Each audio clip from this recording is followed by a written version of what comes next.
बाबा साहब की मीडिया इधर सारी प्रतिमा संसद भवन में पुनः स्थापित करने हेतु जो ये कार्यक्रम आयोजित किया गया है, इस कार्यक्रम के आयोजक साथी, सम्मानित मंच और मेरे सामने बैठे हुए सभी बुद्धिजीवी साथियों, अपनी बात शुरू करने से पहले सभी महापुरुषों को नमन करने के बाद आपके बीच में जयप्रकाश सबसे पहले जय भीम का उद्घोष करता है। सम्मानित साथियों, 2 मिनट का समय मिला है, 2 मिनट में बात समाप्त करनी है।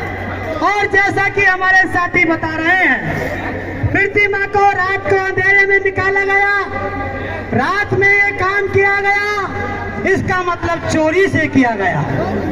अरे ताकत थी तो दिन में हटाते, वहीं पर हम तुमको बताते कि बाबा साहब को मानने वाले कौन है। सम्मानित साथियों, हमारे बीच में बाबा साहब बोल करके गए कि ये संविधान मैंने बड़ी मुश्किल से इस देश की सामाजिक व्यवस्था के विरोध में आकर के ये संविधान लिखा है। पूरी दुनिया में उस देश की सामाजिक व्यवस्था का विरोध करते हुए कहीं पर भी कोई संविधान नहीं लिखा गया।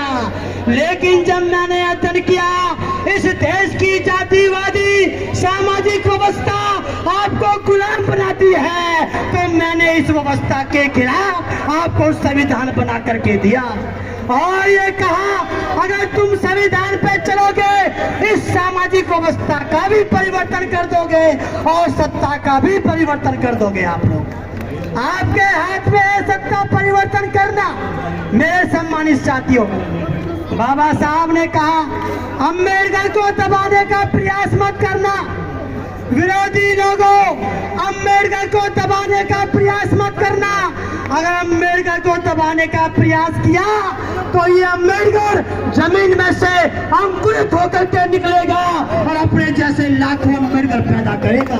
ये बाबा साहब ने कहा, निकले साहब काशीराम जैसे नए अम्बेडकर पैदा हुए जिन्होंने उनकी चूल को हिलाने का काम किया।